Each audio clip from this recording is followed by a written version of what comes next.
بارے میں ہم ڈسکس کرنے والے ہیں وہ ہے ٹیبلٹ ایگنار۔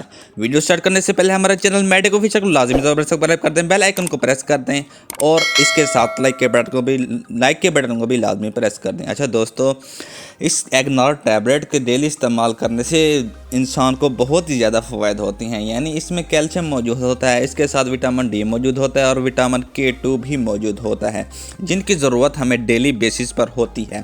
یہ جو گولی ہے نا، جن لوگوں کے جوڑوں میں درد ہوتا ہے، کندھوں میں درد ہوتا ہے، جسم کے کسی حصے میں کمزوری کی وجہ سے درد ہوتا ہے، ان لوگوں کے لیے گولی بہت ہی بہترین ہے۔ یہ گولی بوڑھوں کے لیے اور حاملہ کے لیے بہت ہی بہترین ہے، کیونکہ بوڑھوں کو ایجنگ کی وجہ سے ان کو کمزوری ہو جاتی ہے اور حاملہ عورت کو اس کی پریگننسی کے دوران کمزوری ہو جاتی ہے۔ اگر وہ اس ٹیبلٹ کو ڈیلی استعمال کریں گے تو ان کے یہ چیزیں ختم ہو سکتی ہیں۔ یہ گولی ہڈیوں کی مضبوطی اور مدافعتی نظام کو بہتر کرنے کے لیے ہوتی ہے۔ یہ گولی حاملہ عورت، جیسے میں نے پہلے بتایا، لے سکتی ہے۔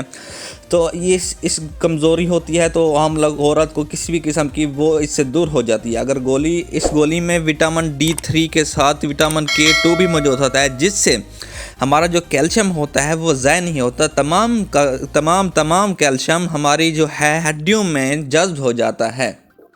اچھا دوستو، اس کے استعمال کا طریقہ میں آپ کو بتانے لگا ہوں۔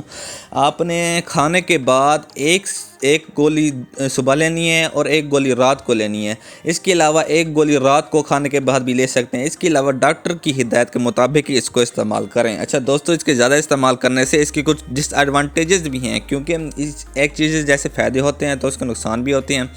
تو اس کے زیادہ استعمال کرنے سے آپ کو پیاس زیادہ لگے گی، آپ کو پیشاب زیادہ آئے گا، اس کے علاوہ آپ کو تھکاوٹ رہے گی، آپ کا موڈ چینج ہوتا رہے گا، آپ کو وومیٹنگ ہوگی، اس کے علاوہ آپ کو کانسٹیپیشن بھی ہو سکتی ہے۔ امید کرتا ہوں کہ آپ کو تمام تر معلومات ایگنار ٹیبلٹ کے بارے میں پتہ چل گئی ہوگی۔ اگر ہماری ویڈیو پسند آئی ہو یا آپ کو فیوچر میں ایسی مزیدار اور انفارمیٹیو ویڈیوز دیکھنی ہو تو ہمارے چینل کو لازمی سبسکرائب کر دیں، بیل آئیکن کو پریس کر دیں، اس کے ساتھ لائک کے بٹن کو بھی لازمی پریس کر دیں۔ شکریہ۔